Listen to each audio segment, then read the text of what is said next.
ओही के चढ़ायब ना हे मैया ओही के चढ़ायब ना। और ये सब चढ़ाए जरूर वाला मैया के गुरु हाथ उठा बताइए साहब।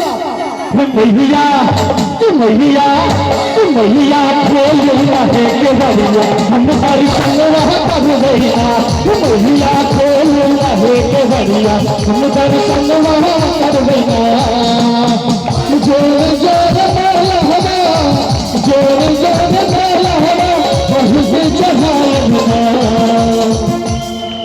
दीदी बहन सब आगे तो फिर से दिन हाथ उठा के करी और से ये बात करी वाला सब हां सब मंदिर में बैठे छिले दोनों हाथ उठाइए नहीं तो मैया रानी नाराज हो जाता है। दोनों हाथ उठा के सीधा सीधा पूरा पूरा सीधा तू मैया खोल रहे के बलिया तुम कर चलो कर भैया तू मैया